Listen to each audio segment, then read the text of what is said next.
before I introduce Walter Walker, I actually want to say a quick word about this room. You may have noticed that the name on the door was Ross Hall in honor of Donald and his wife Gretchen Ross. And it's a kind of wonderful symmetry because in a few minutes I'm going to show part of a DVD of Walter building the first wide-board canoe in heaven knows how many years. And this was made possible by Donald Ross, who has had a great deal to do with keeping the Canoe Museum on its feet, has obviously given generously to Trent and many other causes, just slightly less worthy than the Canoe Museum. Now, most of you probably know the canoe has recently been proclaimed as one of Canada's 7 wonders. And tonight we have one of those wonders of the canoe world. In my mind, the foremost wonder of canoe building. Certainly Walter Walker is the dean of canoe building in North America. He has built longer than certainly any other builder, presided as foreman, over 100 plus men at the Peterborough Canoe Company at the height of its fame. And at the tender age of almost 101, he's still considering building yet one more canoe. And if that happens, if your shoulder gets better, Walter, then it will come to the Canoe Museum, courtesy of one of Walter's greatest cheerleaders and our royal patron, Prince Andrew. The last canoe Walter built was at, I think he was 98, 99 in that period. But I've seen the canoe and it shows the same firm touch as those he built at the tender age of 80. More than any other living canoe builder, I think Walter embodies the traditions of this region, of the Peterborough-Canadian traditions of canoe building. He was born in Ancaster in 1907. His father was a Baptist minister, and Walter obviously followed him around as a child from one parish to another, ending in Lakefield in 1931. And that's when he became exposed quite by chance to the Lakefield Canoe Company.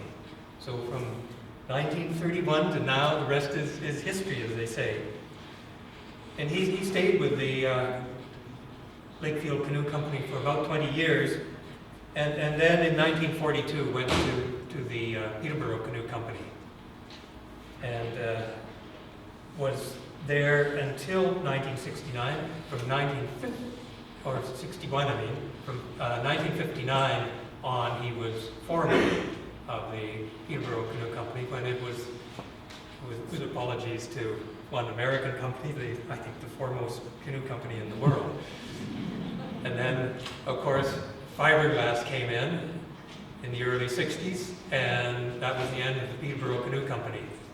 I remember Walter telling me that they tried fiberglass and he just hated it. He said it just didn't smell right. So that was the end of his job there and of the Peterborough Canoe Company. And he went in 1961 when the Peterborough Company went belly up to Lakefield. Rilco Industries had started building there under Walter's former manager, Jack Richardson. And that lasted until 1967 when Rilco went out of business. And then Walter went over to Peel Marine. And I'll bet you there are a number of you in this room who made a pilgrimage to Peel Marine in that period to see Walter either building a canoe or getting a paddle from him. I saw one paddle here tonight. Maybe it comes from that period. So he continued there until he retired at the young age of 80 in 1987, and then continued up until really now, building in his basement. And again, some of you, I'm sure, have made a pilgrimage to that basement, which is one of Canada's wonders, I think. How Walter finds his way around there, just declared lost somewhere down there.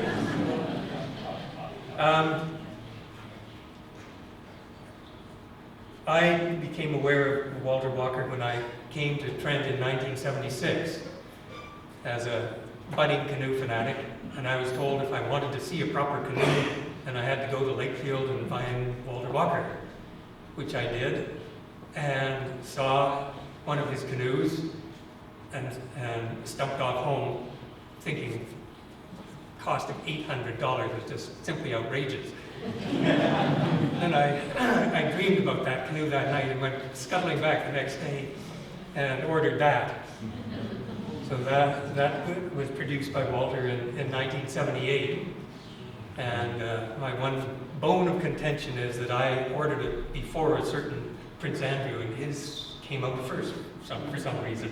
But in the long run, I was delighted because Walter started building that right at the end of term, and I was able to go up every single day and watch the creation of my canoe. Well, that was in 1978, and meanwhile the Canoe Museum was starting to take form. I don't know whether Kirk is here tonight, but Kirk Wipper's extraordinary collection, the Cavanaugh collection, started to wend its way in theory southward in 1980. That's when a group of us at Trent was formed to try and get the Cavanaugh collection, and it was a long, fascinating road. But by 1994, we were up and going and made Walter Walker the first canoe builder emeritus of the Canadian Canoe Museum. What you should know is there are still only two, Walter and William Commanda. So we're very, very picky. It's really our idea of an order of Canada. And there are, as I say, only the two so far. And then 3 years later, and I'll show you a bit of this, about 9 minutes from DVD, we had the idea of bringing Walter in to the Canoe Museum to build a wide-board canoe, the first type, as most of you I'm sure know, that produced the modern canoe, 3 basswood boards per side. So 1997, at the age of 90, Walter came into the Canoe Museum every morning and built the canoe that you will see in the footage in a minute. And I believe, if I'm talking nonsense, I'd love to know it, but I don't think I am. It's certainly, I think, the only wide-board canoe that has been built in Canada probably in the last 50 to 75 years. And I don't know whether there has been an American one built.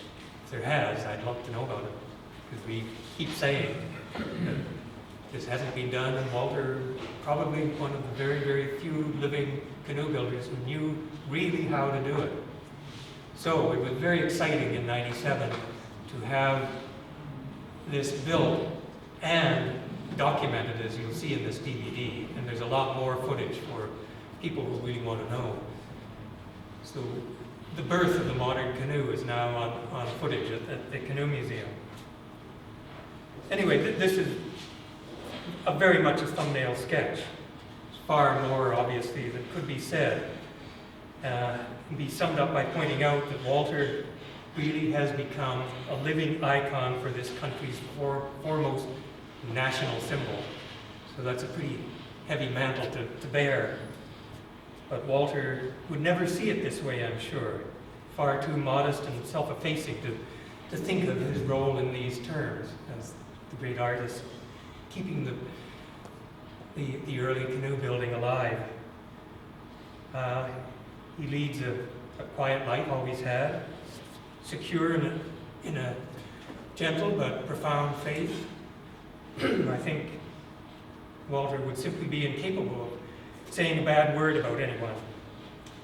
And it's not just his genes that's got him to 100. He's almost 101 now. And he makes a point of telling people that he doesn't smoke, doesn't drink, and has his special porridge every morning of his life. The only thing I have a problem with there is the drinking part. But I'd like to think that he's made it to 100 despite drinking.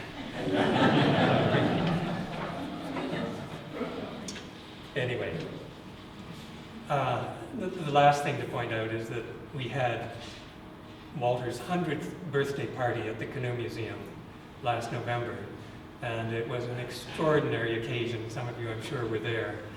And the well-wishers, you know, the museum, there's a kind of snake line from our education center out into the lobby and out the main door. It seemed about a kilometre long, all wishing him well on his 100th. Anyway, I could go on and on, but this is Walter's evening. And I just want to say that Walter is obviously an extraordinary canoe builder, and I consider him the greatest of living canoe builders, certainly the most long-suffering of them, but I think it goes beyond that. Walter lives his belief, and excuse me, I think I have the honor of introducing somebody who is not just an extraordinary canoe builder, but also a great Canadian. Walter.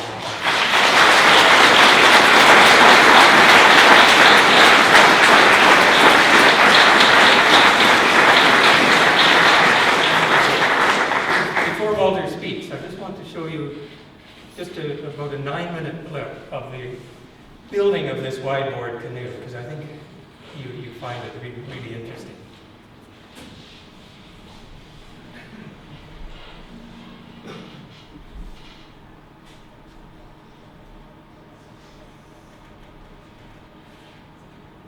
Yes? Should be on.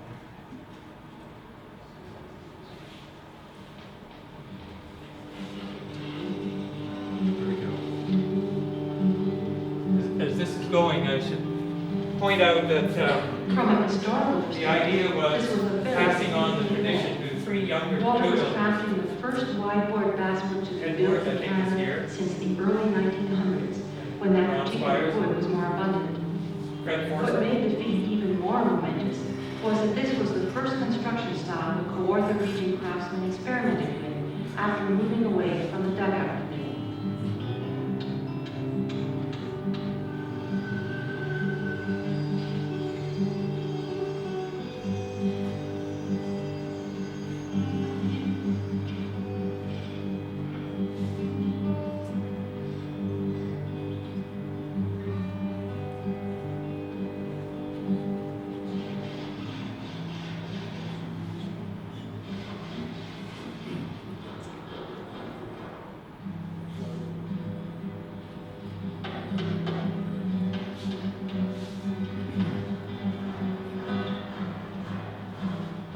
By the way, is built on a 19th century Thomas Gordon mold, Lakefield mold.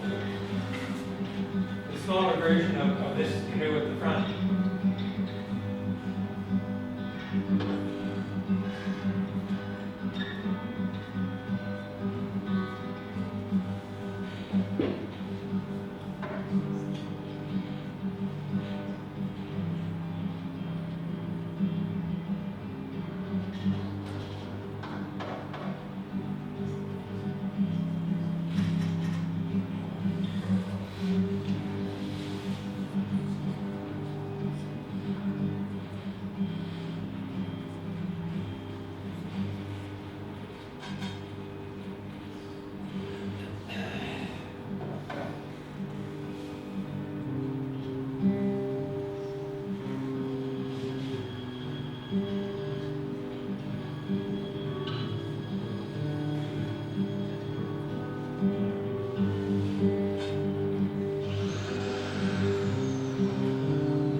the museum wanted to ensure that this set of construction techniques would be preserved in younger hands.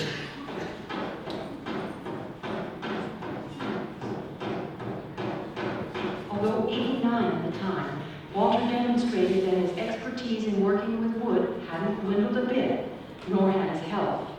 He still had the physical strength necessary to put one of these carefully crafted boats together.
Walter illustrated his expertise in using traditional tools, such as the draw knife.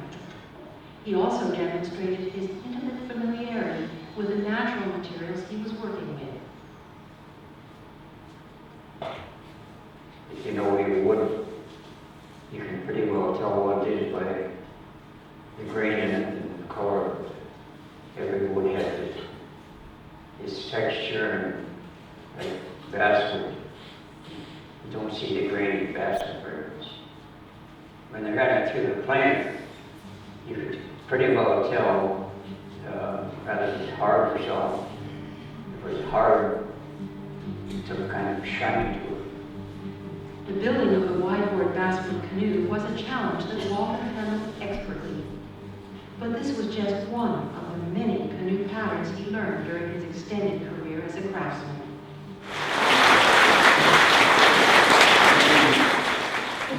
Canadian Canoe Company. It was quite an interesting place. But I got in an argument with the boss, so I left there.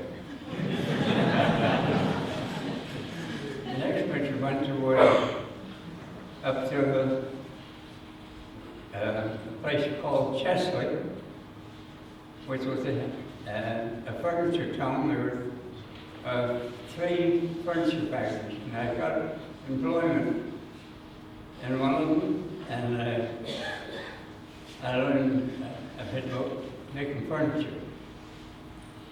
But it ended up, the Depression came along, and so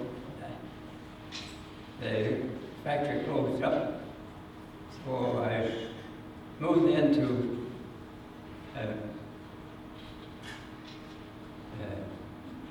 this place called Lakefield. And there I just put in some time, got an odd job making some furniture and things. But they had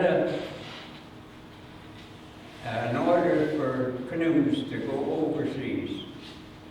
And to meet the deadline, they had to have a little help, and one of the fellows said, well, I knew a little about working with wood, so I got a job. That job didn't last very long, but the next thing was I had the opportunity of staying on, and the first canoe I built was with the man who was the engineer. He had second class engineering papers because all machinery is run by steam power, stationary steam. So anyway, the people that owned the Brown Canoe Company, the fellow had an accident and was killed, and they had one canoe that they had an order for. So he and I built this canoe. That's the first one I built. And that was my apprenticeship. So anyway, ended up that another chap came in and he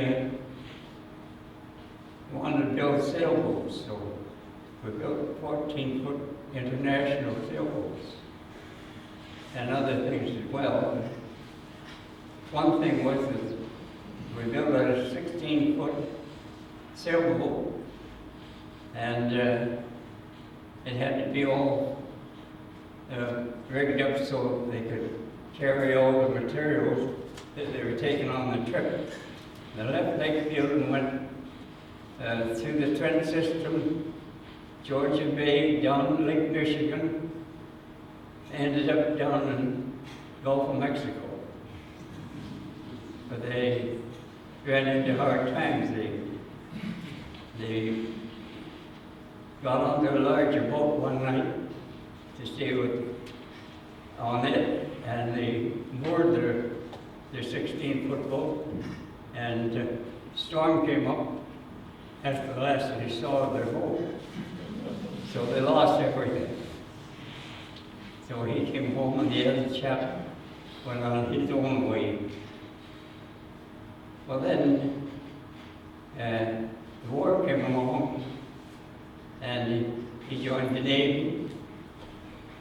And when he joined the Navy, I was looking for more work, so I went to Peterborough Canoe Company. And I worked there for 20 years. And I built all different kind of wooden boats. And then we ended up that Peterborough had to close up. Because we had interesting things happen in Peterborough Canoe Company. Everything wasn't just work. Every once in a while somebody had a bright idea, and they built the hulls. They had a helper, and the helper had to bore holes, put nails in, this sort of thing. But every once in a while, you get a new helper in, and the builder would say, take the bucket and go down to the boiler room and get the bucket full of steam. That one didn't go over too well. Somebody else had sent somebody down after a left-handed monkey wrench. And so there's things like this that happen, and because you had all kinds of men. The war came on, and a lot of the men joined the army, the armed forces, you know. But I stayed on because I was just a little over age. So then we made more materials, and happened that taking drafting in school was a big help for me to do things around that otherwise I wouldn't have had the opportunity to do. So then, after that, the war was over.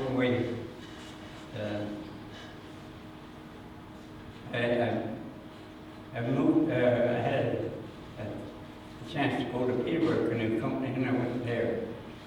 And there we built more boats than canoes, because by this time, people were getting lazier and lazier, and instead of wanting to paddle, they had a motor on the end and they were tearing around the lake.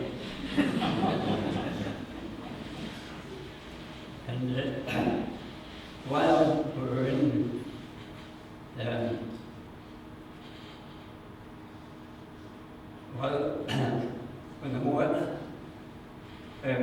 when I was working for this chap, George Cook, building sailboats,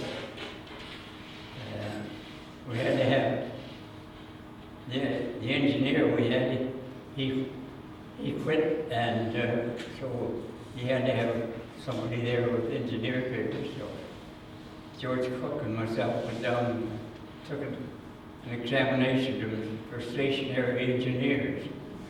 So we got our papers, and that was it. So when I went to Peterborough, the engineer there, he quit, and so they were looking for an engineer.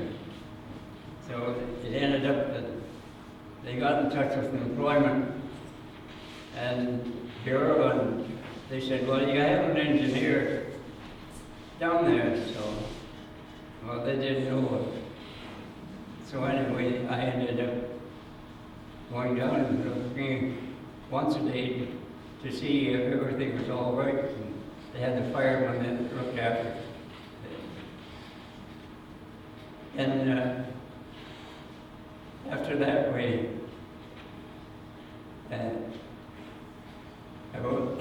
Peterborough Canoe Company closed up, and the manager of the Peterborough Canoe Company decided to start another factory, so he started it up in Lakeview.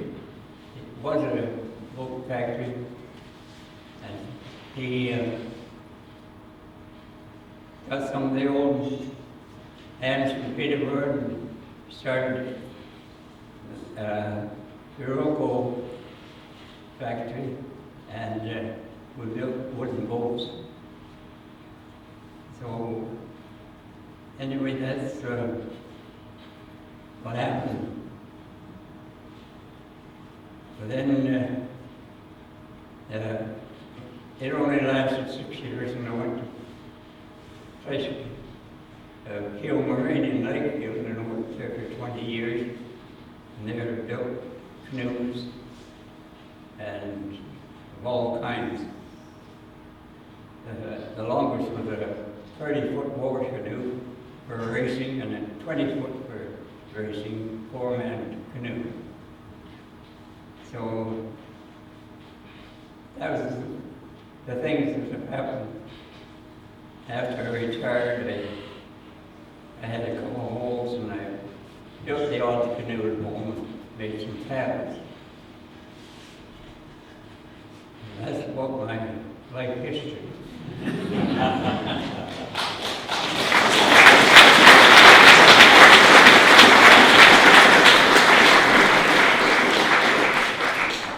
John asked me if I'd bring the tools that he used to use. I guess I can walk around. Yes, you can go anywhere you want. And so brought, now this is some of the tools you used before they had all modern drills, screwdrivers, and all sort of things. You know what that is? Well, we used to use that for boring holes to put the ribs in around the stem, because you couldn't bend the stem sharp enough without it breaking, so you bored a hole into the stem, and that's what you use that for. But not only for this, but you use it for other things as well. You put a countersink in after you bored your hole for putting a screw in, and So that's another thing it was used for, and they used to use it for driving the screws. The screw with the screwdriver bit in and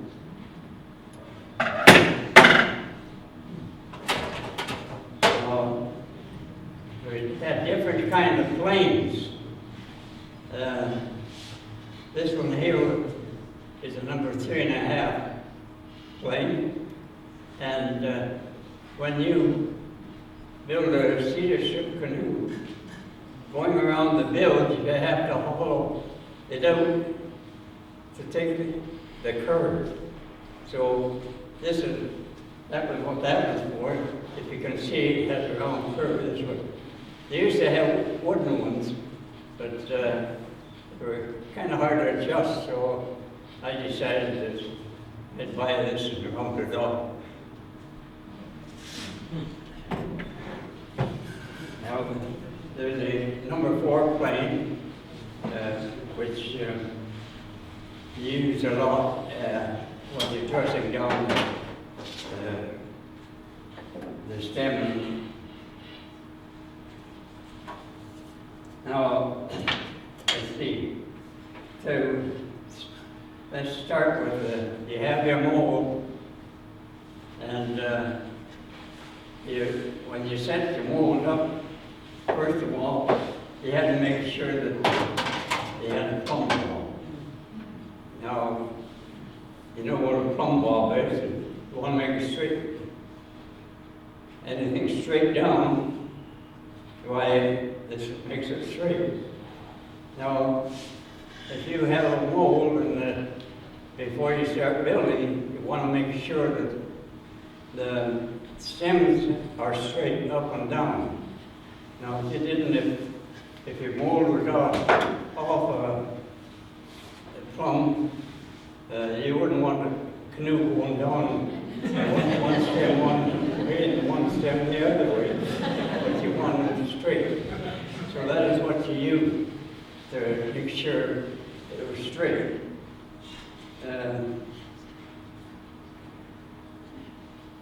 Let's see here what else we have. Go ahead here. This is a level, and you made sure that your horses were level, and your canoe would be at right angles with your stems. Now, you had a special hammer. Your hammer had a round face on it, bell face, and that was so that when you're driving your nails in, you wouldn't make a hammer mark around because you're hitting in the center, and that kept it from marking the. Now, when I was working in the furniture factory, this is kind of a screwdriver you had. Push it in like that, and then this is a little loose part of it, and you could pull out the screw without taking it up with the screw. So that was one kind of screwdriver. That's a Yankee screwdriver. Now, they use those also for driving screws. The only thing with these, they had a spring in them. You had to make sure. So those are things. You also had to have a rule for measuring the beam of a canoe and depth. Now, building a cedar strip canoe, going around the bilge, they had to haul out your strip to take some of the tension off of the wood. Otherwise, you might get a split in it. So that was what this was for.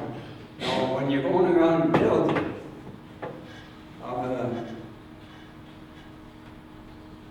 you have to take some off of the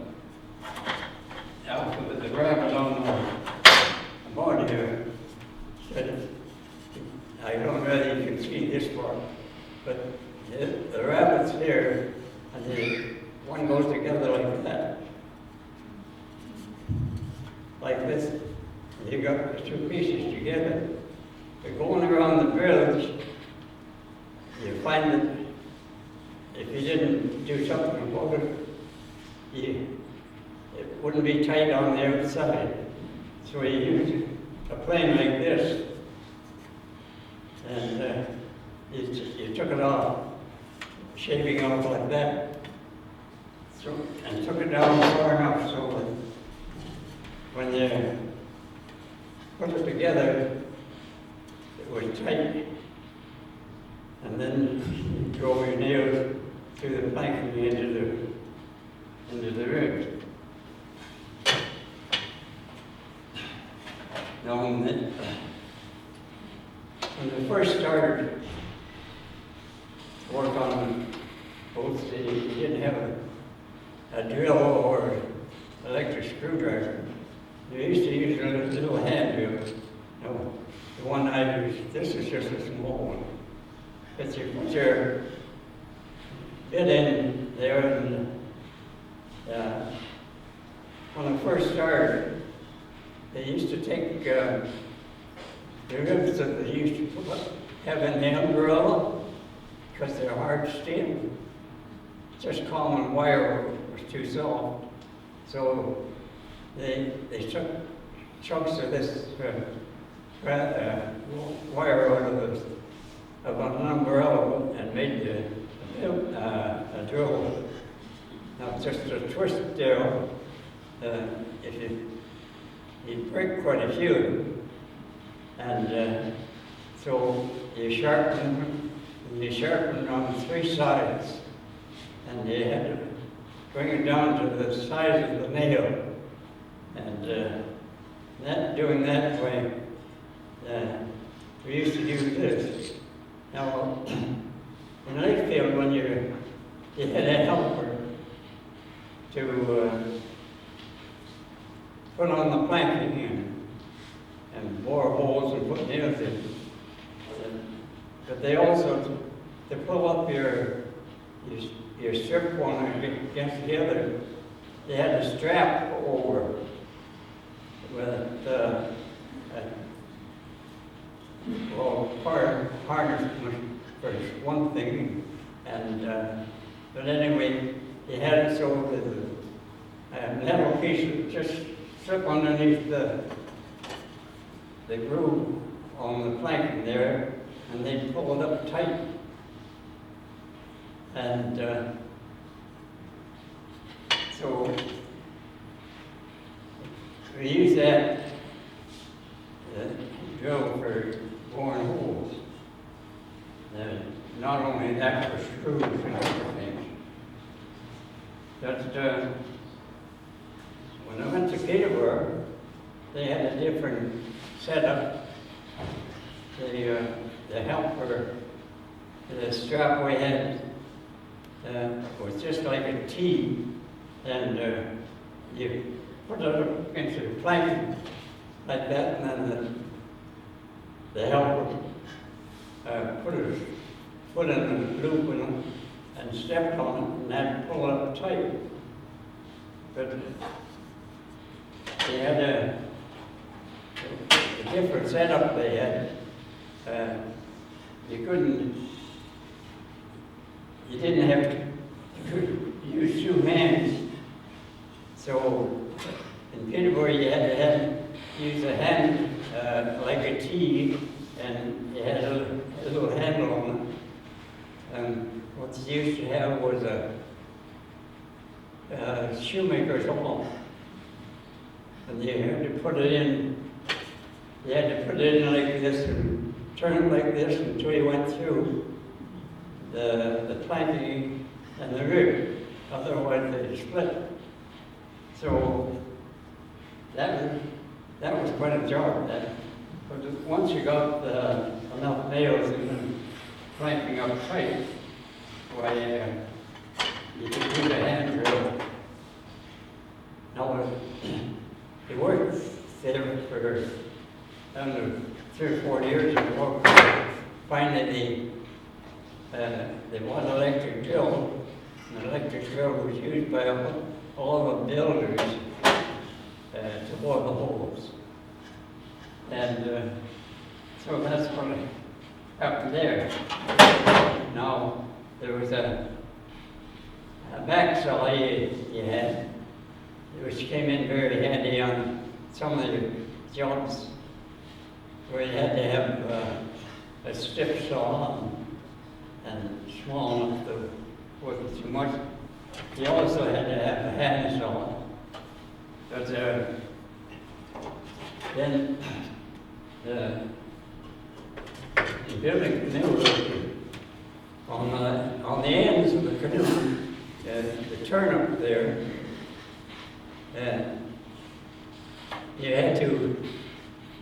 you couldn't put the groove on a machine, so you had it plain like this, and it ran like that, and you could cut a groove in like this.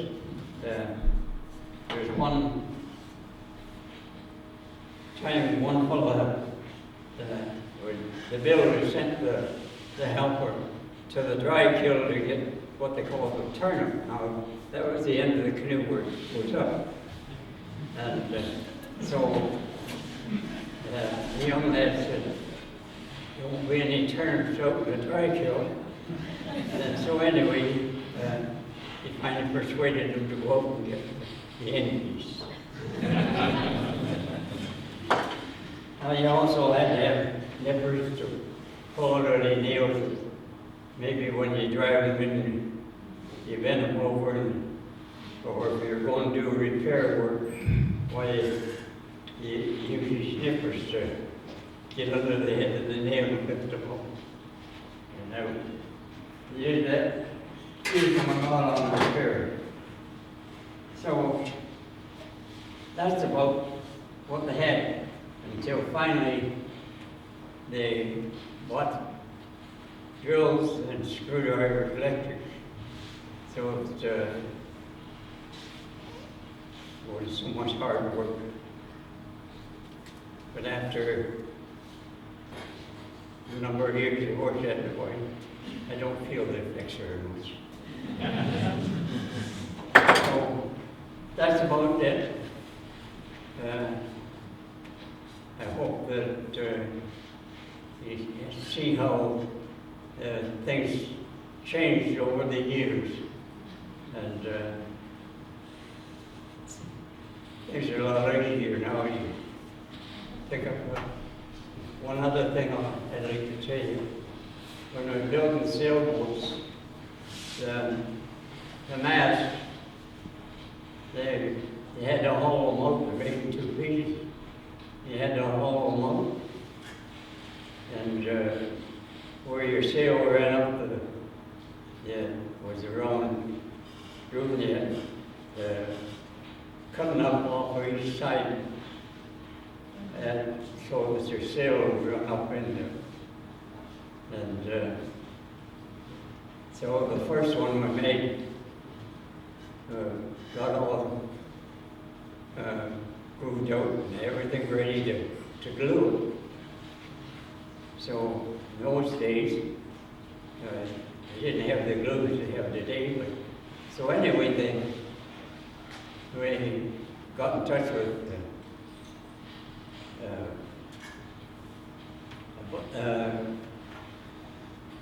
I don't know, the hardware store, what it was.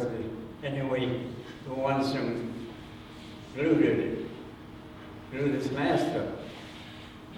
So we got it, and we glued it with the stuff all on, and clamped it together. And the next morning went in and took the clamps off, and the thing fell apart. And what do you think they did? They used marine glue, but the kind of glue it was the kind of kind of a tar that they used underneath the canvas on any kind of a boat they're putting on the engine for one people to stick. And so it just fell apart. So anyway, we finally found some glue that would work on it. So there are a lot of things that really enjoyed down through the years. I don't know if John told you, but the last canoe I built just took me 3 years.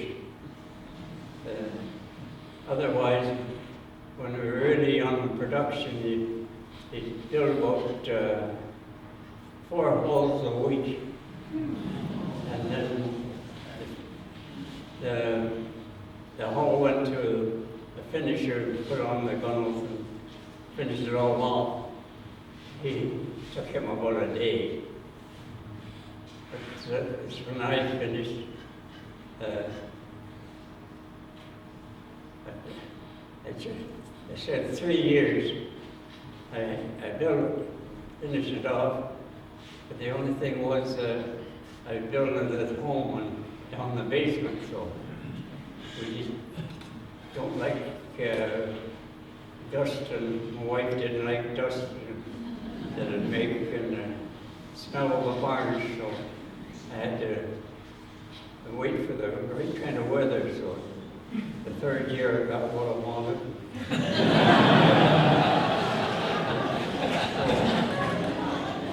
I guess that's about all I have to say.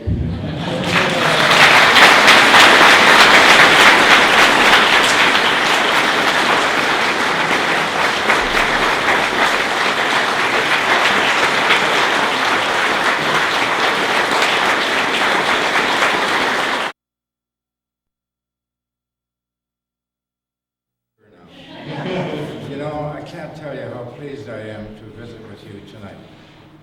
This is important to me. How much time do I have, James? Pardon? I can't hear you. Breakfast is at 8 o'clock. James, you and I have to talk. Well, it's really a great honor and a great privilege to be here because there are people here from all over the world, and some of them are my friends, others know me. But really, Matt, it's nice to see you here with your entourage, and Sue Kennedy from Minnesota. Yeah, you betcha. And so many of you have come up and said hello to me today, and that's very, very nice. I appreciate that. I just got back, you know, from the West Coast, yes. I paddled the Fraser River with the native people in their big dugout canoes. It was a wonderful, wonderful event. But that Fraser River, stay away from it. Oh my God. 4 feet higher than usual, and we were doing 21 knots at some points. Not always, but at some points. I think that's quite quick, isn't it? Well, and then I just got back from the David Thompson Brigade, Fort William. What a wonderful event. Thousands and thousands of people, cannons booming, Highland pipers playing. It was a wonderful event. I had tears in my eyes, and I don't cry easily. Or do I, Anne?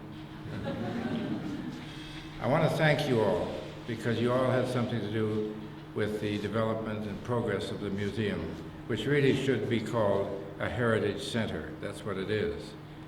However, it's something that I treasure, and people say to me, would you do it again, Kirk? Of course I would. I would do it again any time of the week. It's such a privilege to have put that collection together and see people enjoying it. However, this is not the story that I was supposed to tell you tonight. Well, you know, and thank you, Cameron, for backing me up here. I appreciate that very much.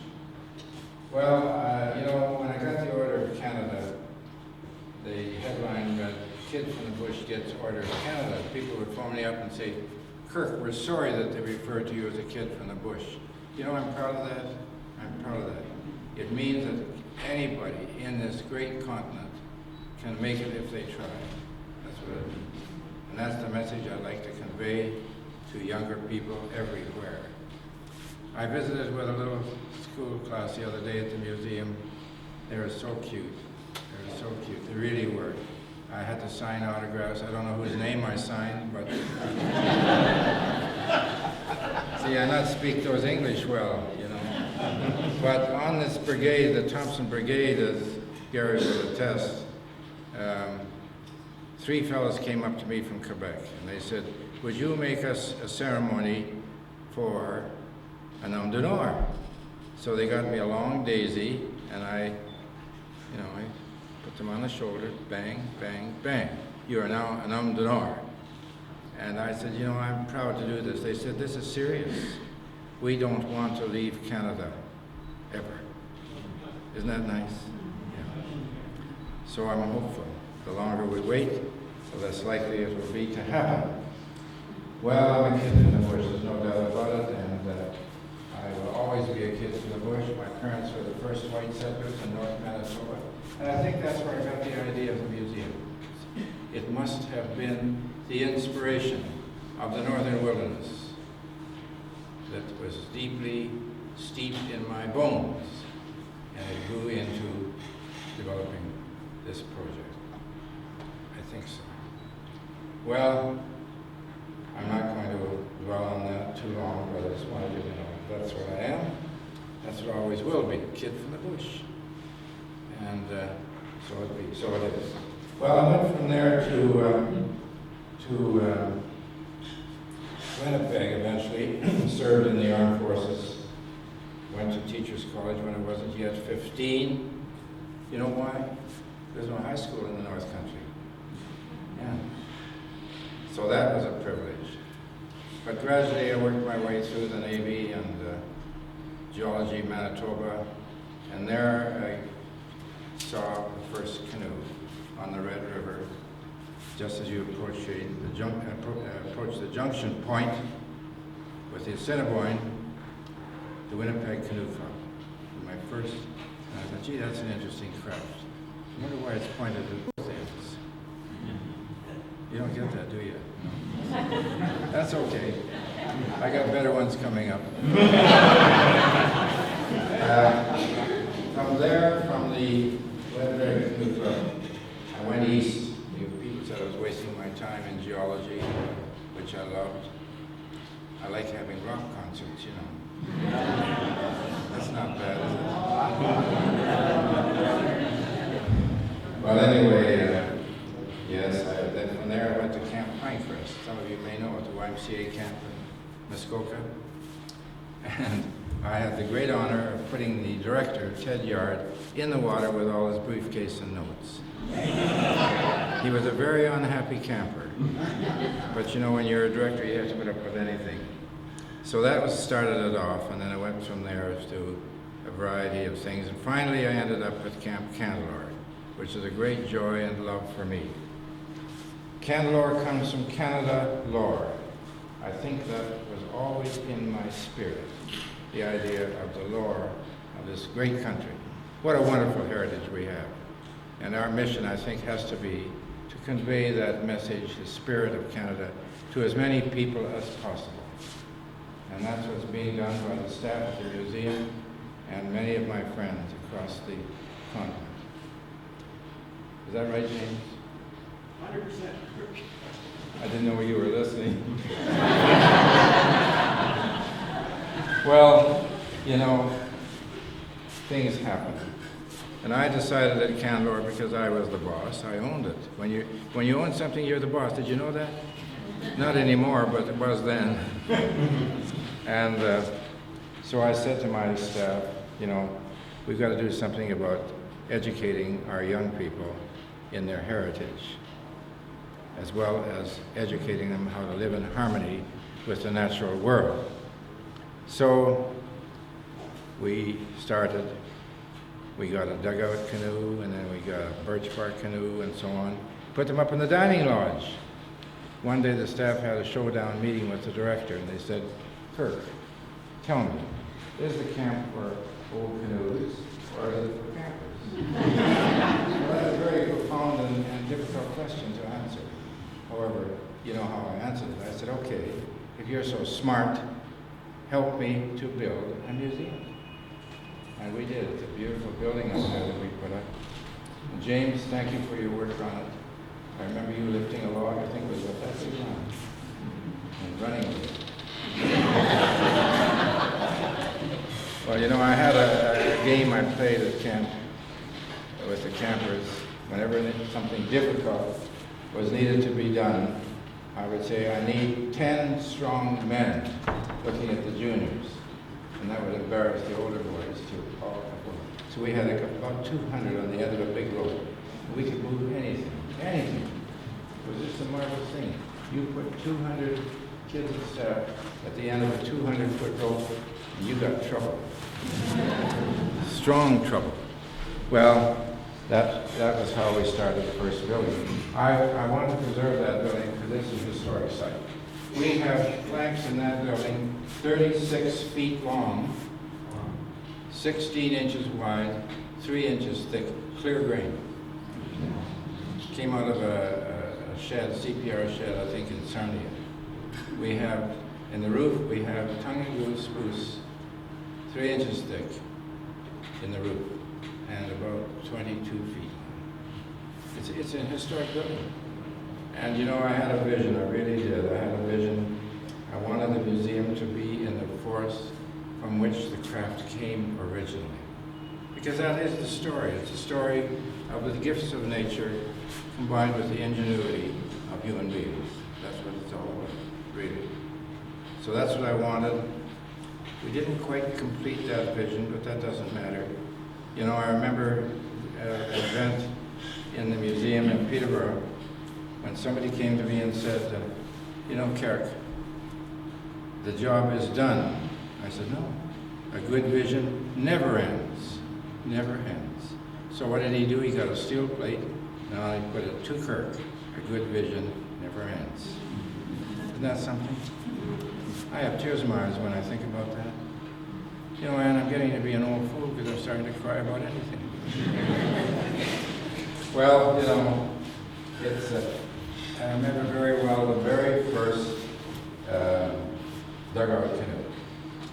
I was at the University of Toronto on the faculty, as you all know, and one day Professor Griffith said to me, Wipper, I like what you're thinking of doing, and I'm going to give you a dugout canoe. That dugout canoe came from Lakefield, built by the Payne brothers out of Basswood. You would never know it's dugout at all. It's so beautifully done. So that was the first dugout canoe in the museum, up in the dining hall in the rafters. Second canoe, our first birch bark canoe, came from Maniwaki, Quebec. My old friend William Commander called me up and he said, Kirk, there is a birch bark canoe in Poirier and Sons warehouse. That's a kind of a general store in the heart of Maniwaki. And he wants $125 for it. I said, take 5. He didn't have 5, he only had the 1, but that was the first birch bark canoe. I was so fascinated not only by the canoe, but by this man, William Commander. He's a marvelous human being. He really is a very fine individual. Any of you that have not met him, please come to Maniwaki first weekend in August to the Bitabee Reserve and meet William Commander. He has about 6,000 Algonquins from around the world come there. You fellows from Sweden would love that. I know you would. And William is a great, great man. He had a rough upbringing in the beginning. He hated white men, and he had every right to, I think. And he became ill when he was about 50, cancer. And he was lying in bed, suffering, and a little goldfinch came and sat on the windowsill and sang to him all afternoon. Suddenly he realized, this is not a goldfinch at all. This is a message from the Creator. So he knelt beside the bed and he said, Creator, if you have something for me to do, tell me, otherwise take me. Hi, Johnny. And Johnny's my friend. I have very few friends. Johnny's faithful to all what you've done. Well, anyway, the goldfinch gave him a message. So he woke up the next morning and felt better. And he felt better and better. And that's more than 50 years ago, because he's 94 now. And he's still promoting the message of forgiveness. Forgiveness. There's no future to violence or strife, as we're seeing between nations. And William is trying to change that. He wrote a lovely little book called What I Have Learned Since I Was a Kindergarten Dropout. Think about that. It's a wonderful book, really. He talks about the circle of all nations, the culture of peace. How many of you have seen that book? Oh, good. Did I have the right title? Good. Well, please come. I know it's free, and you're saying, well, it's for Algonquin people. No, it's for everybody. And William would welcome you with open arms if you came. You might have to endure a speech by me, but that's okay. You'll get over it.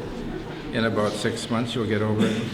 Well, you heard about the first dugout, first birch bark, and there were a lot of firsts, of course.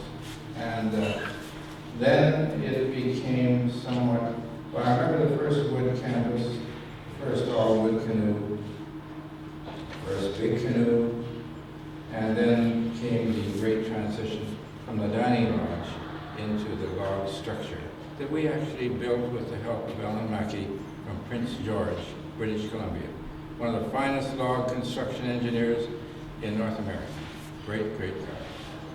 Well, there were a lot of people involved. A lot of people involved. Don't ever get the idea that I did it all myself. I didn't.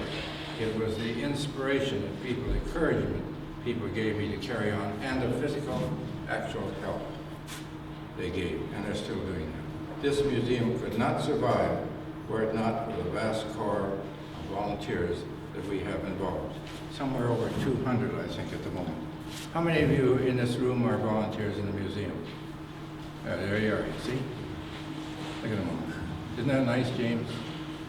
Isn't that heartwarming? Yeah. You better say yes. Oh, I love teasing James. I knew him as a little fellow at camp. His father was the camp doctor. And a better doctor you never get. About the camper part, I don't know. Well, I'm trying to establish an award in Jim's father's name, Hamish and Betty. Well, you know, I remember people, so many. Peter Stormaway. How many of you ever heard of Peter Stormaway?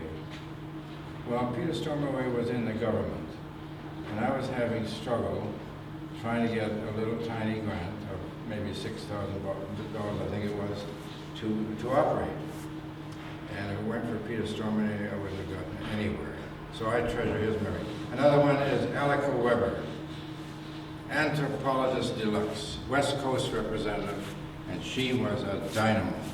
My, she was a great lady.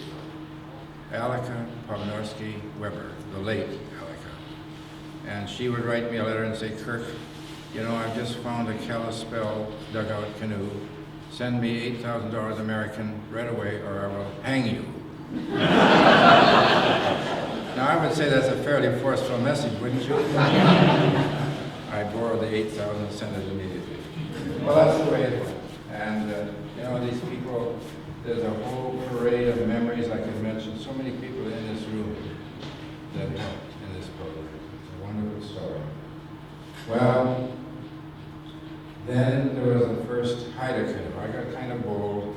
And I think it was around 1967, 1969, I sent my business manager and his wife, Harold and Marion Penny. They wanted to go on a holiday. I said, you can go on a holiday, but you're going to have to commission the building of a Haida canoe out west. Well, how do we do that? Well, I said, you go to the chief on the Queen Charlotte and you say, Chief, Kirk wants a dugout canoe. Yes. I said, he'll do it if the price is right, and the price was right. So they built that canoe, and 2 years later I went out to collect it. Well, they wouldn't speak to me. You know why? They weren't sure their canoe would float after 100 years of not building. Tragic. It's different now, thank goodness. So we had the Haida canoe built. Well, it didn't end there. I remember they hauled the canoe down to the water edge. We had a ceremony, and the old chief gave me, Chief Victor Adams, gave me a silver, hand-carved silver eagle. And I gave him a paddle with a poem on it written by our staff. Beautiful event. And he said there, so we took the canoe out, and he said, come here, Kirk. I have to talk to you. Our canoe was better the other way around, you know.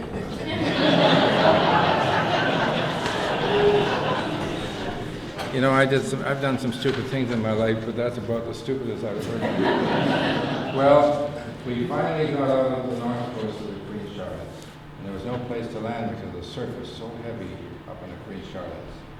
So we finally found a place where the stream flowed in beside a volcanic cone.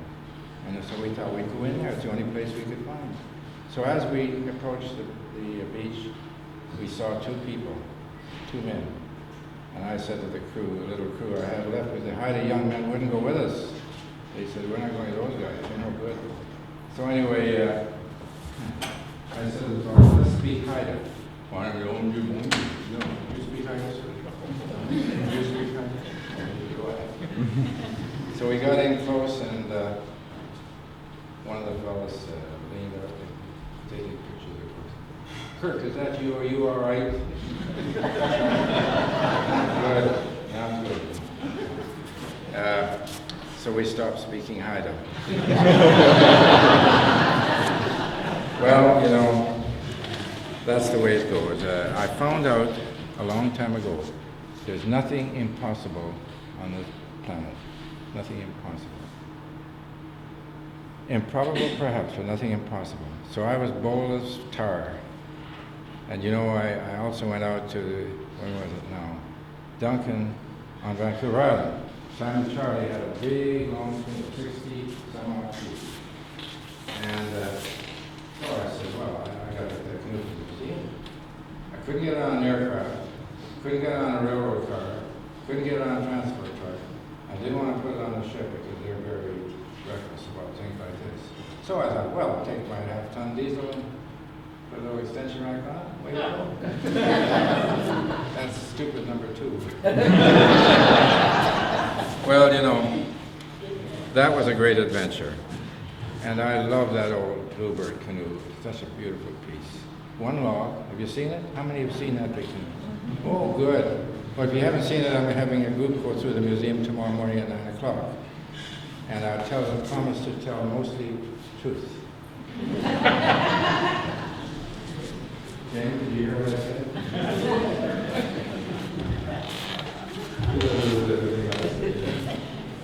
Well, you know, that was a wonderful event. It took me 3.5 weeks to come across. I got to the Maple Bay Ferry on Vancouver Island, and the skipper came along at 5 o'clock in the morning and said, where are you going? I said, I'm coming on your ferry, sir. He said, no, you're not. I said, well, I can't turn around. Oh, gosh, he said, you have a point there.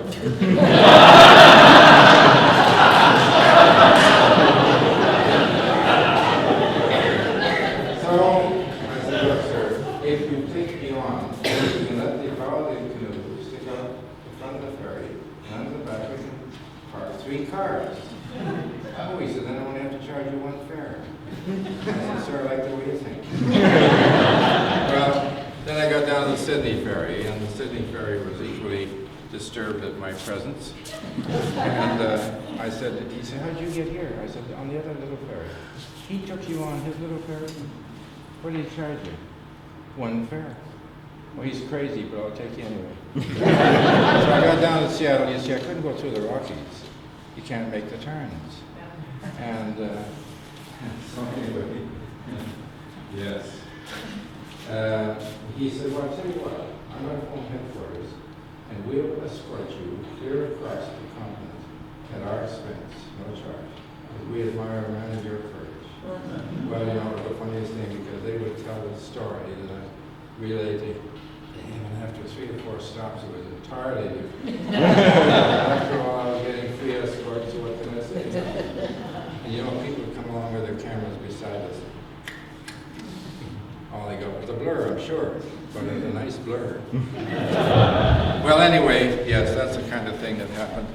You know, I'm coming apart, Cameron. Does that matter?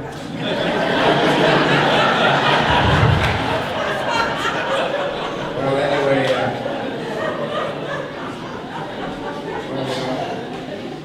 I wish I had more time, James. You cut me off too soon because I'm enjoying myself. Take your time, Cameron. I have lots of time. You just cut into James' time. Well, you know, there was a time when I thought, I used to run the Canada Day celebrations in Ottawa. And I remember one time I had a brilliant idea. I thought that what I would do is get the tattered old sealskin kayaks, get Inuit women who just put something behind it, make them a little more attractive. Well, guess what they said through the interpreter? Tell this man he's stupid. Well, this is stupid number 3. But, you know, they were right, because I tried again, but there was no use. Do you know why they told me I was stupid? Why do you think they told me that? Come on, have the courage. You're right, Sue. I was stupid because the women don't know in their culture what putting a skin behind to make it look more attractive is. What they do is put a new skin on an old frame. So some of the frames that the men built are maybe 1,000 years old, but the skin would be new. And those women are so skilled that they could put that skin on in such a way that when it dried, it was perfectly watertight and tight. It's amazing skill. So it's the women that have the skill, not the men. We got to give up once in a while, don't we? But reluctantly. I thought that was a good night. What are you laughing at, Tim? Anyway, yes, that's the way it went. For me, it was a glorious adventure. And then we began to get bold because we went after the Museum of the American Indian Collection in New York. And it was because the Congress did not see fit to fund their wonderful institutions in New York. So we worked 8 years on that, 8 long years. And the final night, 63 people voting. And I had my son, David, the second son, took the transport truck. I think, David, you should start to roll. So you're in New York by midnight. So they get the vote, we got the vote by 1 vote out of 63. 1 vote. What a glorious achievement. They're all Canadian craft, mind you. So it's only fair, isn't it? How many of you are here from the United States?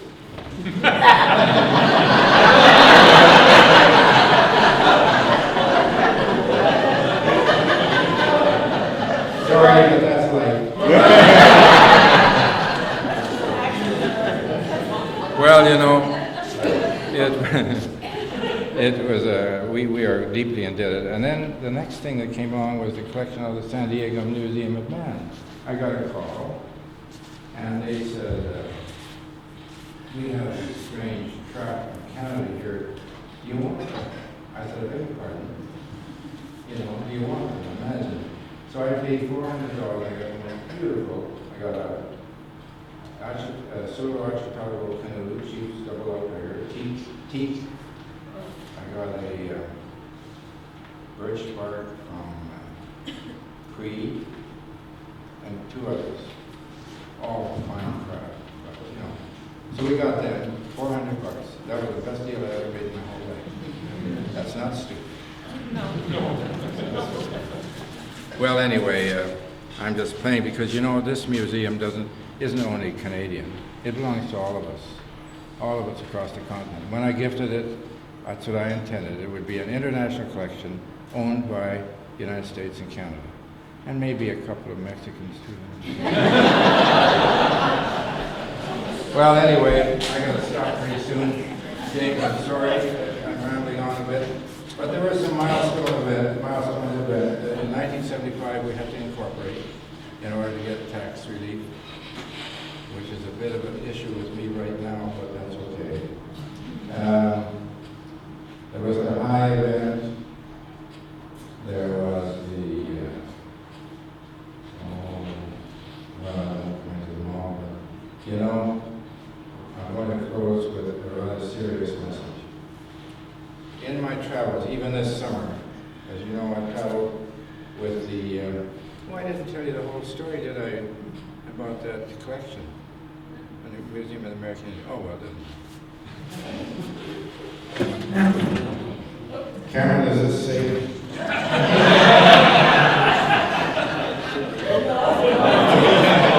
Would you sit the other end? I'll sit over here for you. Is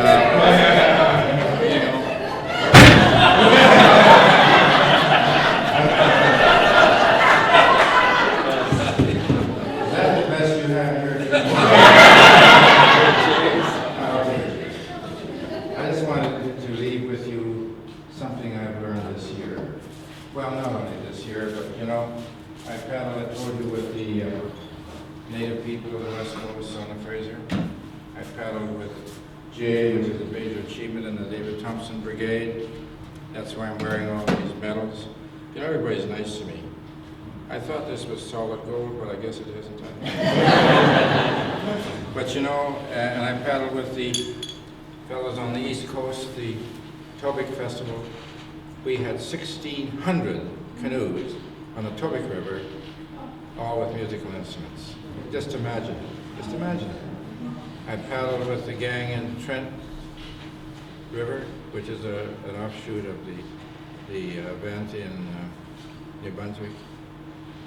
I worked with 60 physicians up at Madawaska Canoe Camp. Have you ever tried to call a square dance with a group of half-tight physicians?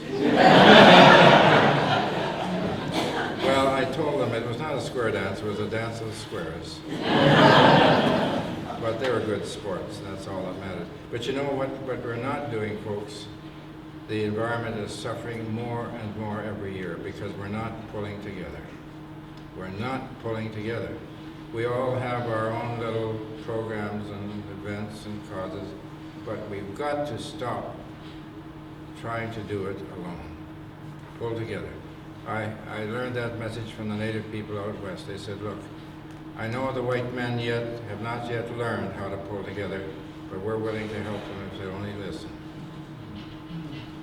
William Commando's telling me, Kirk, the only thing that matters anymore on this planet is circle of all nations, culture of peace.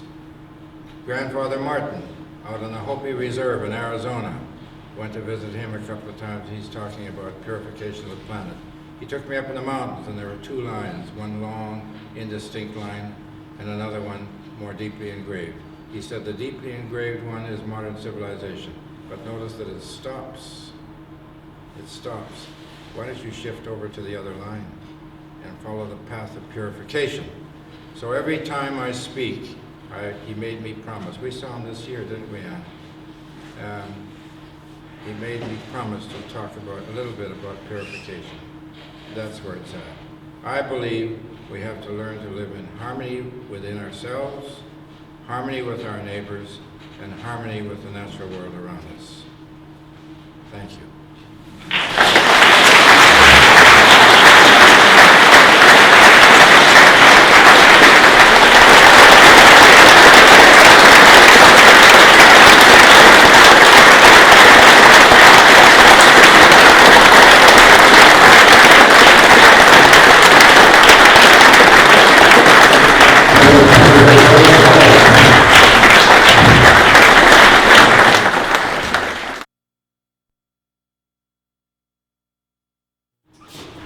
I'm Ted Behne.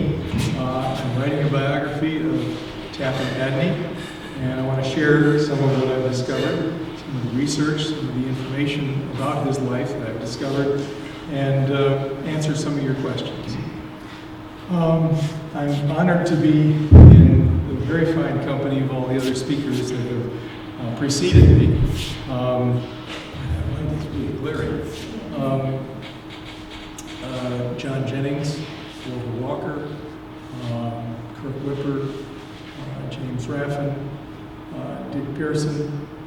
I'm honored to be in the same company, and I hope I can uphold the high standard that they've established.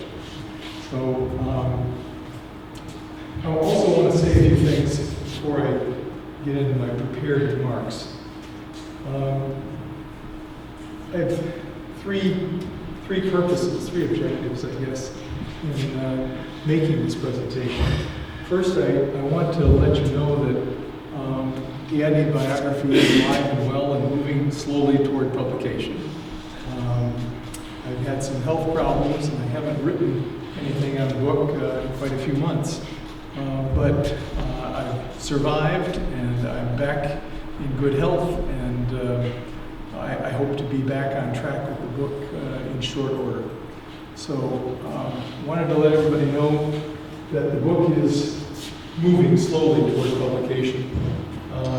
I am a one-man band. It's a slow process. You can literally spend 3 days in a library or a museum looking for a bit of information that'll turn into a paragraph. And it's just really slow work. If I had a staff of people, if I knew more, it might be going faster.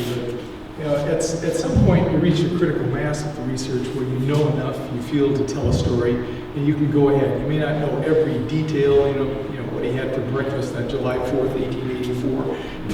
You don't know, you don't care.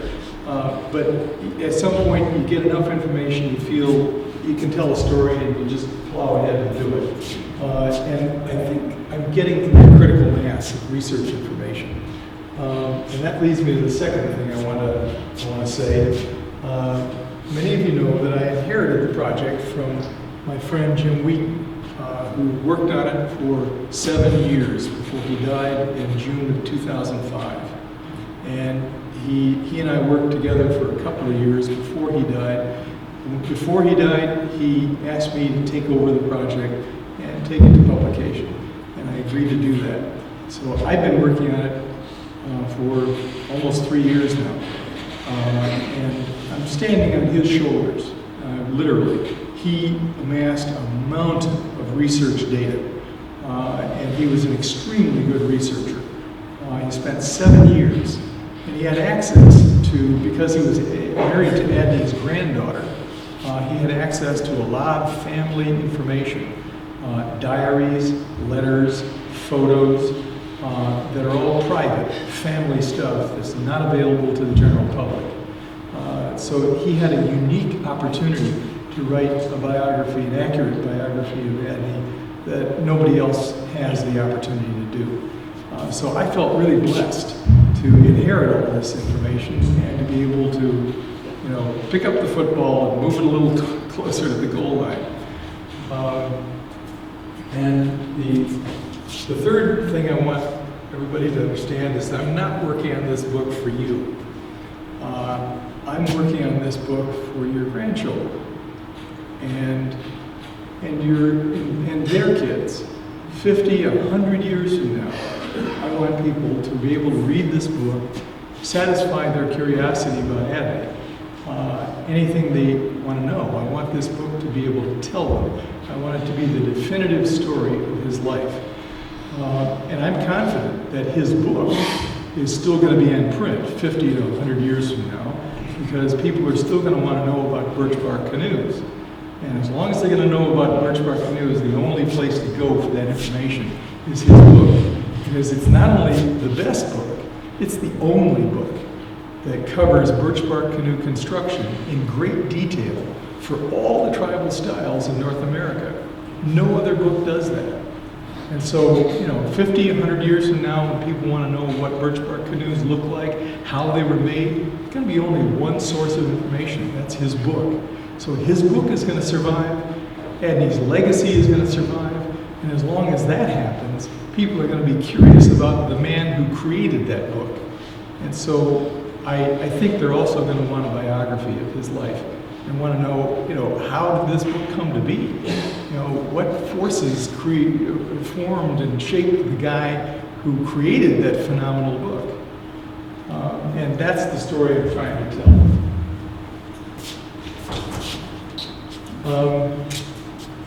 Tappan Adney probably knew more about the native people of the Maritimes and Maine than any white man of his time. He was a multi-talented genius, and I use that word precisely. He was a genius. He became fascinated with Native people and their way of life during what was supposed to be a summer vacation in 1887 when he was 19 years old. He left for what was supposed to be a summer vacation, 3 months. He was supposed to return in late August to begin school at Columbia University in New York City, and he never made it. He returned almost 2 years later, much to the chagrin of his mother, who had made great sacrifices to make the best educational facilities available to him. And in September of 1887, he was on a hunting trip. And in his journal of that hunting trip, there's a terse sentence that just says, "Wrote my mother today, told her I wasn't going to be attending school." And he never did. He never went back to college the rest of his life. And it turned out to be a pivotal moment in his life because it made all the difference for everything that he was trying to do the remainder of his life.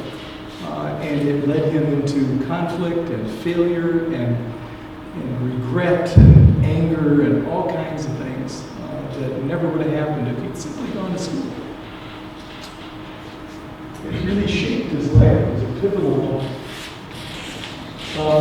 Now, the biography that I'm trying to write of Adney's colorful and tumultuous life is a chronicle of his many successes as well as his failures. I think a biographer has an obligation to first tell the truth. And telling the truth about Mr. Adney means revealing all of his warts, all of his failures, all of his eccentricities. He was an abrasive guy. He was difficult to get along with. He was intolerant, impatient. He was easy to anger. And you combine that with a genius level intellect, and you've got a formidable guy.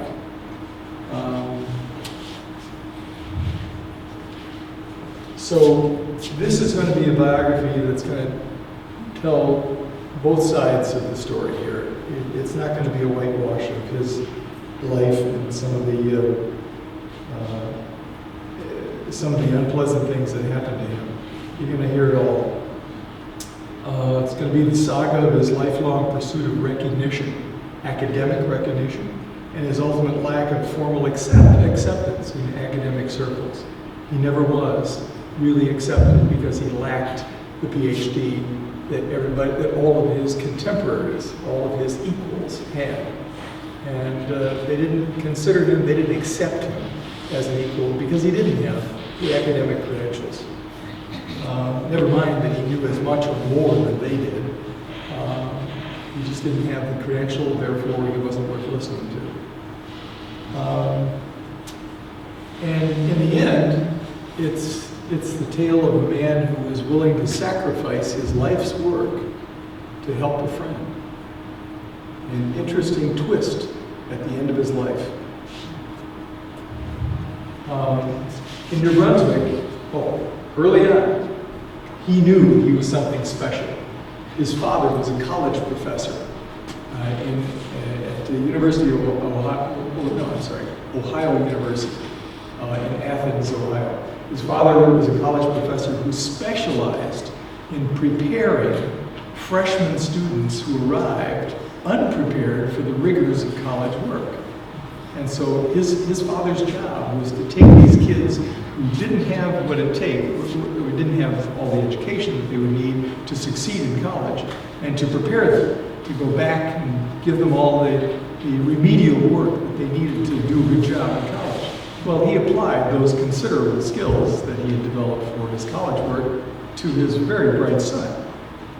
And accordingly, his son attended the University of North Carolina at age 13. And he was accepted on a probationary basis at age 13 because nobody believed he could do the work. And that was in 1881.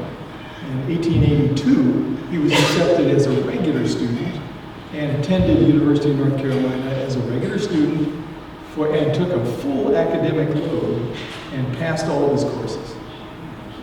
Now, I don't know about any of you, but when I was 14, I wasn't ready for college. And, you know, I certainly couldn't have held up my own with the kind of coursework that was faced with. By age 15, he was reading classic literature in the original Latin and Greek. By age 18, he had completed 3 years of formal art training at the Art Students League in New York City. He was an accomplished artist.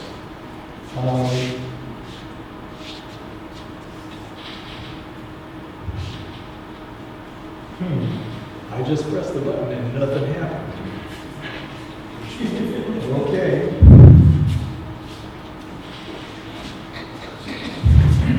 Aren't you glad to see it? Okay, all right. This is a picture of himself at age 5, 1873. Photo was taken in Marietta, Ohio, about a 40-mile wagon ride from his home in Athens, Ohio at the time. So it was a big deal. Having your photo taken involved a 40-mile wagon ride. Big deal. So to even do that, I think that number one, they had money. Number two, they considered it important to take a picture of this kid because he was so bright.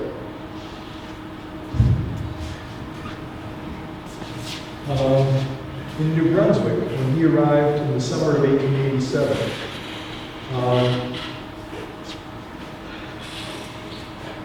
he encountered native people for the first time and discovered the birch bark canoe. It became his magnificent obsession, literally a compulsive obsession that occupied the rest of his life until he died in 1850. And it culminated in a monumental book that now just about everybody, I would bet almost everybody in this room has a copy of it. Because if you're serious about canoes, you've got to have the book that describes the DNA of all of the canoes that are sitting out on that wall. All of those canoes started with birch bark. And Adney knew everything there was to know about birch bark canoes in North America. He wrote the first detailed published account of how to build a birch bark canoe. Nobody had ever actually taken the time to observe an Indian making one and then write it down and illustrate it in such a way that others could understand. He built more than 150 scale model canoes, precise replicas of full-size canoes, representing virtually all the travel styles in North America.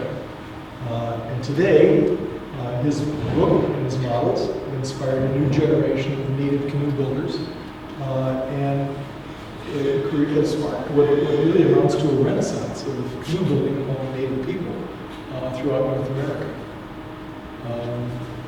And that's exactly what he hoped would happen. His exceptional mind. This is a picture.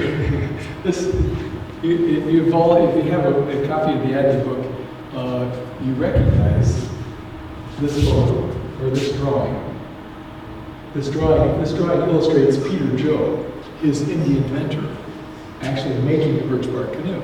And this illustration, done by Adney over in the left-hand corner, was used in the article that Adney wrote that first described how to construct a birch bark canoe. And the picture is supposed to illustrate Peter Joe contemplating the next move on his canoe.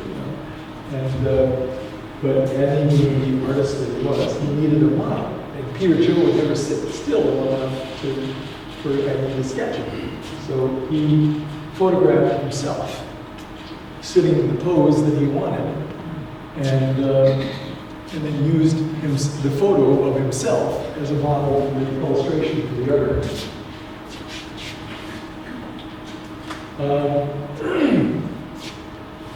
He, as I said earlier, attended the Art Students League in New York for 3 years, starting at age 15 and ending at age 18. And this is, in 1883, a charcoal sketch that he did of his own hand. And it, I think, is remarkable for age 15. And this was, at the time, you had to submit work to get entry into various classes at the Art Students League. You had to demonstrate a certain level of basic proficiency before they'd even let you into class. And this was his entry level, his entry sketch, to get into the class for charcoal drawing and sketching.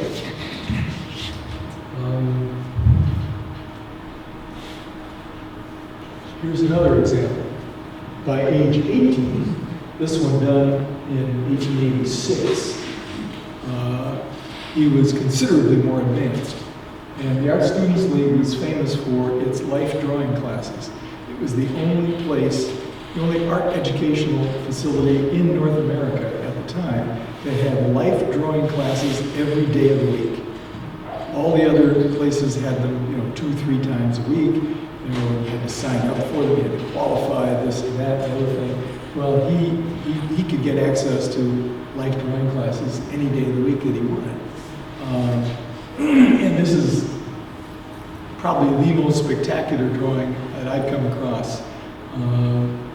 Out of the hundreds, literally hundreds of paintings, watercolors, pen and ink, sketches, there are hundreds of examples of his skill as an artist left in museums and libraries in the United States and in Canada.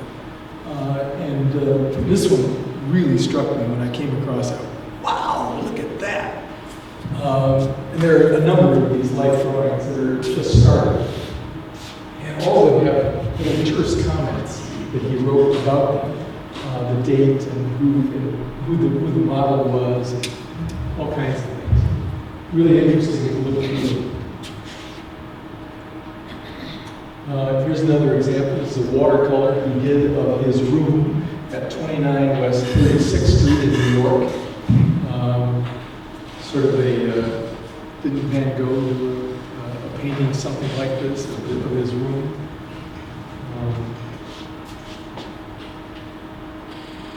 Here's another example. Adney was a passionate naturalist and avid ornithologist who could literally charm the birds out of the trees. The animals in his property, he, over a long period of time, established close relationships with them through food. And he could literally, I have on tape, I have an eyewitness account of a man who, as a child, observed Tappan Adney call both a squirrel and a bird out of a tree and perch on his shoulders so that he could feed them. And so this is a man who could literally charm the birds out of the trees. And this is an illustration that he did for the Handbook of Birds of Eastern North America. Frank Chapman, leading ornithologist of his day. And Adney did 110 illustrations for this book, the interior of the book, and he did this cover, this cover piece for the book. You see his initials down here at the bottom. Just another example of his great skill in many different areas of the book. He, for more than 10 years, Adney made his living writing and illustrating outdoor adventure articles for Harper's Weekly, which was the Life magazine of its day, and other leading magazines of the time. This is a photo of what looks for all the world like Kevin Costner, but it's a photo of Tappan Adney in 1897, standing in front of the cabin that he shared with the New York Times reporter who was also covering the gold rush. And this is a little cabin that's just outside Dawson City, right next to the gold fields. And you can see just a snippet of the sign that says Harper's. And on the cabin. For more than 10 years, he made his living writing and illustrating these articles. Covered the gold rushes of the Klondike and at Nome for Harper's and Collier's, and later wrote the Klondike Stampede, which is still considered the definitive account of the gold rush. He made himself into Canada's foremost authority. Here's a picture of him standing on the beach at Nome, dressed in some sealskin mukluks.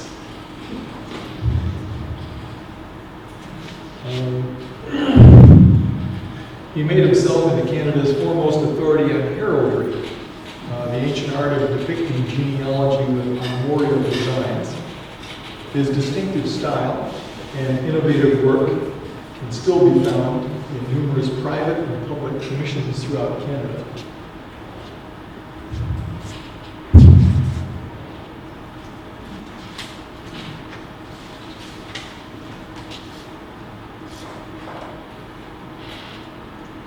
Tappan was a model maker of unequaled skill.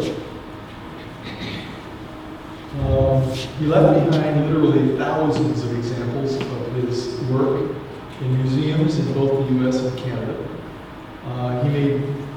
Here's a partial list of what he did.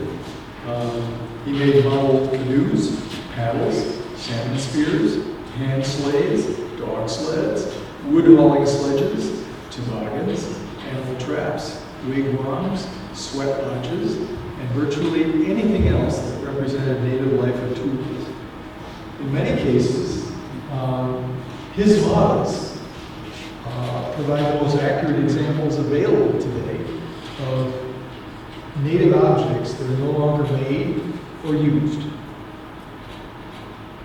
While serving and here's another example of, well, these boats are not in the Adney collection of mariners. I found these in another museum. Here's a salmon spear that he made. And here is an axe in 1/5 scale miniature. And at first I thought, boy, that's really skillful to make that axe head look like it's made out of metal. Well, it is. It's made out of metal. He actually cast a miniature axe head out of lead and then mounted it on that little axe handle. I mean, the guy was just really obsessed with detail and accuracy. Really amazing. Tappan was, while serving in the Canadian Army during World War I, he enlisted in 1916. There's an interesting little side story about this. The age limit for enlistment was 45. And in 1916, Tappan was 48. And so, to get into the Army, he simply lied about his age. He said he was born in 1871, instead of 1868 he was actually born. And which later screwed up his retirement pension. But he eventually got all that straightened out. But here's an example of a fortification, a model fortification that he made during World War I. Canadian Army put his unique abilities to use, making models of battlefield fortifications to train Canadian Army officers. And this is only one, a half a dozen that I've seen that I have pictures of that he did. For nearly 10 years in the early 20th century, Adney worked tirelessly in an effort to revive the closed apple orchard business established by his remarkable father-in-law, Francis Peabody Sharp. Sharp, as if this family needed another genius, Sharp was a genuine horticultural genius. He was the first person in North America to scientifically hybridize apples beginning in 1849. And you consult your textbooks about when scientific hybridization of fruit began in North America, and you'll find 1849 is way, way early. Nobody recognizes Sharp. Nobody understands that he was doing it that early. And all the credit went to Luther Burbank out in California.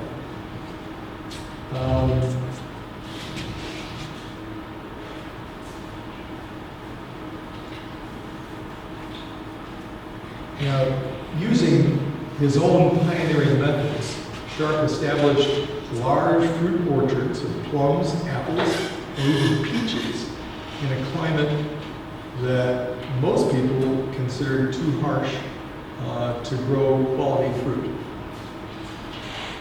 Adney established the Carleton County Fruit Growers Association, developed a fruit growers manual for this group based on Mr. Sharp's revolutionary cultivation methods. He also orchestrated a one-man PR campaign to reclaim the reputation of his father-in-law as the visionary pioneer of commercial fruit growing in New Brunswick. But like many of Tappan's efforts to remake the world around him, it failed. And when he saw that it was going to fail, he just decided, I'm out of here. And he went to join the army. And didn't come back for quite a few years later. He was also passionate about the Maliseet language and about native. Here's another shot. This is a painting of Francis Sharp that was done by Adney.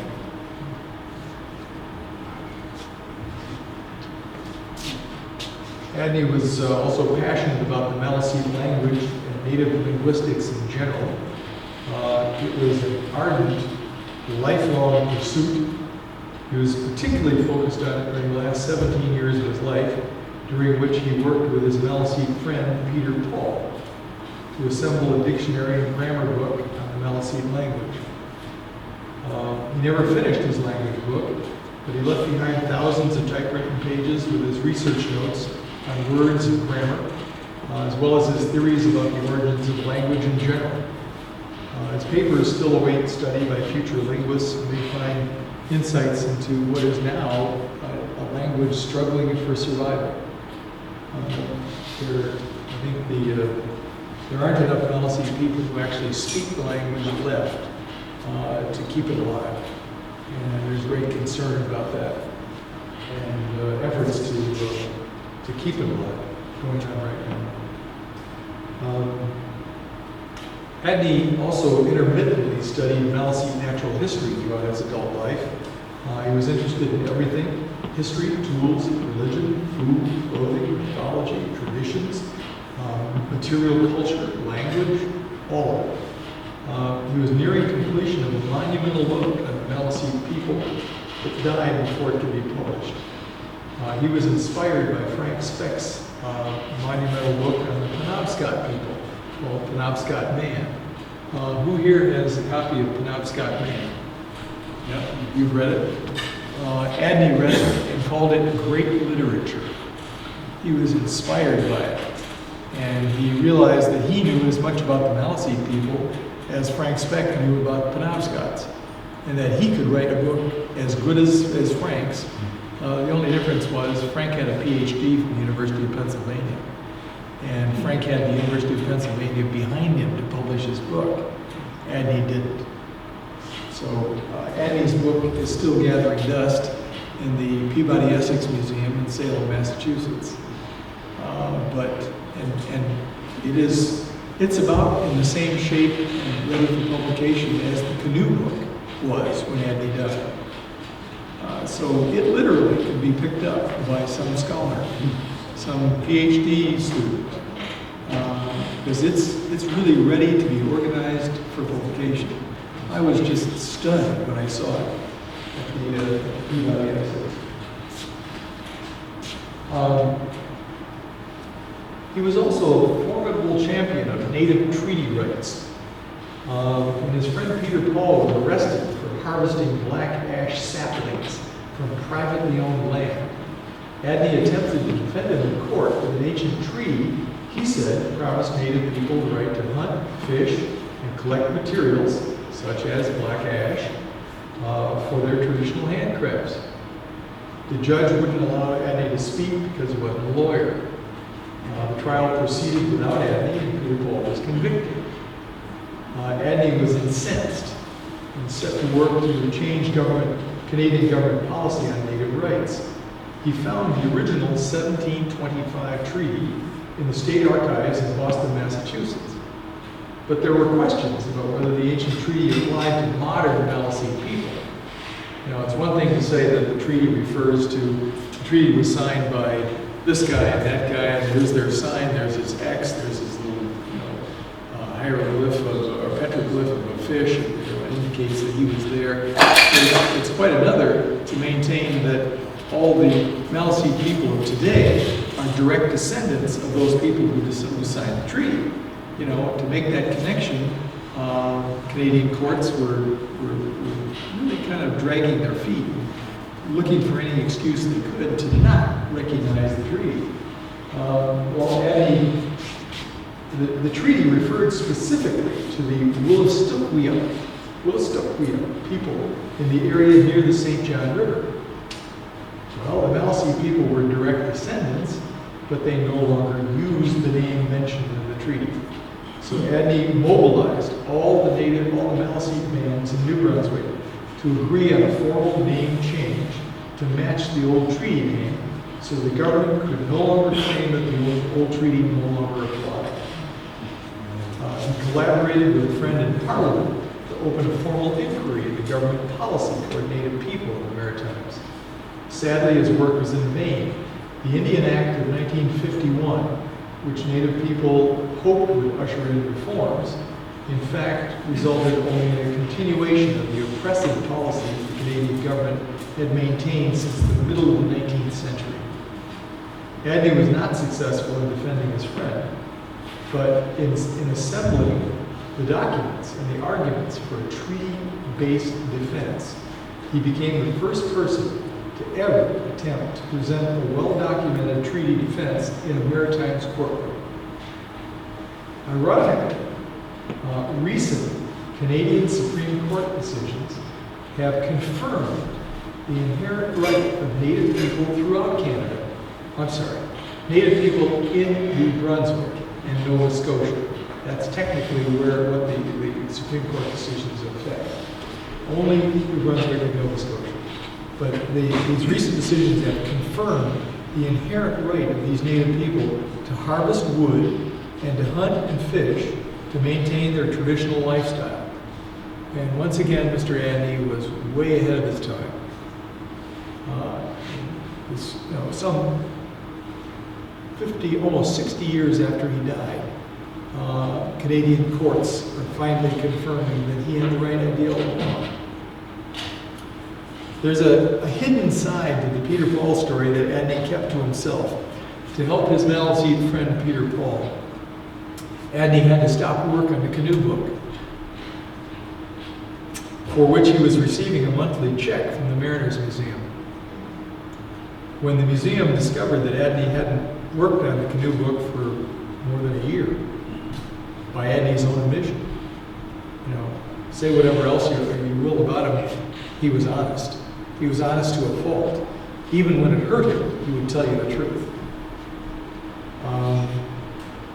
When Mariners discovered that he hadn't worked on the book for more than a year, they stopped his monthly checks in hopes of inducing him to get back to work.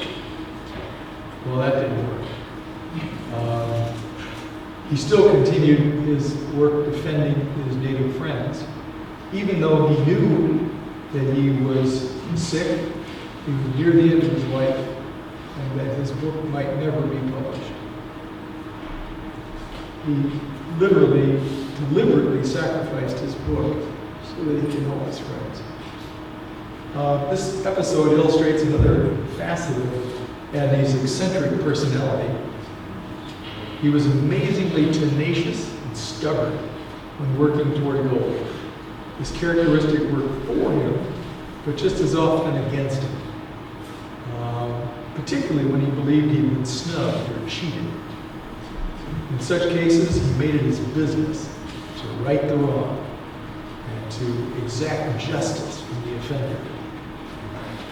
In several instances, after winning his point, Adney found himself dismissed and cut off from further work with museums and individuals that he depended upon for income.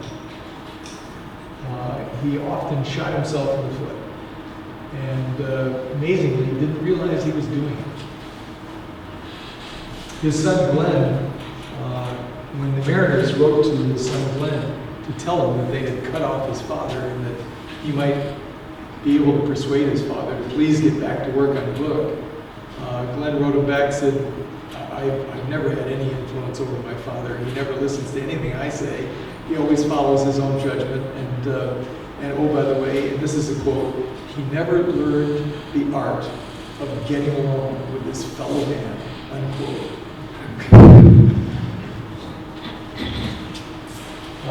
He was a complex man, an intellectual giant who never completed college. He was also simple enough to enjoy engaging animals in conversation about food. He was locally famous in Woodstock for his eccentricities, which included parading around his property in his cabin, either nude or partly so. He was an egocentric perfectionist and at times an intolerant tyrant. He was not above physical violence to make a point. And he was probably the best white friend the native people of New Brunswick ever had. His remarkable life and his brilliant accomplishments deserve to be remembered so that future generations will know that a truly remarkable man once lived among us. Thank you very much for your attention, and I'd be happy to answer any questions you may have.